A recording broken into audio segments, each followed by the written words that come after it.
Since this video is going to be much longer than I would prefer, I am choosing to speed up the taxi back to the area close to where the Fisher cottage was located, so I can show you the shoreline that I became familiar with during the early portion of my life. After pointing out the approximate location of the cottage, we will then turn out into the lake for another water takeoff, a quick circle around to fly directly over the cottage location, and then head back to a final water landing and short taxi to near our original takeoff point.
Begin our left turn to head back towards the Labrador Landing end of the lake.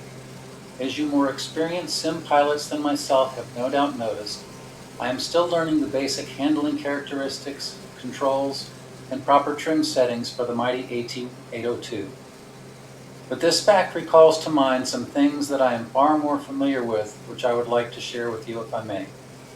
Back roughly 2,000 years ago, a very wise man stated the following, quote, "Look also at ships. Although they are so large and are driven by fierce winds, they are turned by a very small rudder, wherever the pilot desires. Even so, the tongue is a little member and boasts great things. See how great a forest a little fire kindles? And the tongue is a fire, a world of iniquity. The tongue is so set among our members that it defiles the whole body, and sets on fire the course of nature, and it is set on fire by hell. For every kind of beast and bird and reptile and creature of the sea is tamed and has been tamed by mankind, but no man can tame the tongue. It is an unruly evil, full of deadly poison. With it we bless our God and Father, and with it we curse men, who have been made in the similitude of God. Out of the same mouth proceed blessing and cursing. My brethren, these things ought not to be so. Does a spring send forth fresh water and bitter from the same opening? Can a fig tree, my brethren, bear olives, or a grapevine bear figs? Thus, no spring yields both salt water and fresh. Who is wise and understanding among you? Let him show by good conduct that his works are done in the meekness of wisdom. But if you have bitter envy and self-seeking in your hearts, do not boast and lie against the truth.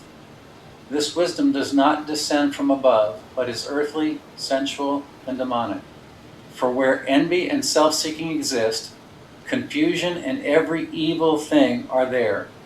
But the wisdom that is from above is first pure, then peaceable, gentle, and willing to yield, full of mercy and good fruits, without partiality and without hypocrisy.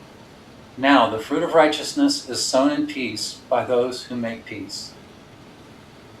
These wise words remind me of the person I used to be. Having been a home remodeling carpenter for 43 years until a near-death injury about 8.5 years ago, I had picked up a horribly foul mouth back in the late 1970s. Roughly every third word was a curse word. But then, on May 7th, 1982, something happened to me that began to change the way I thought and talked. Some months earlier, I started to study the teachings of this ancient and very wise man. And that night, as I lay in my bed, I made the decision to begin to apply his teachings to my life.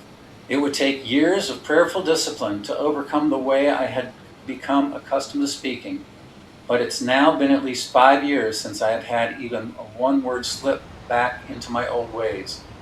Without his ancient wisdom, I shudder to think where my tongue would have led me, or if I would even still be alive. So if you are struggling in any way, feel free to leave a comment below, and I will be happy to pray with you and endeavor to speak life into those struggles. So thanks for watching, and be sure to check back soon for the beginning of the official water bombing training. Until then, be richly blessed. Take care. Carry on wings of grace you soar, spreading love and light forevermore. Your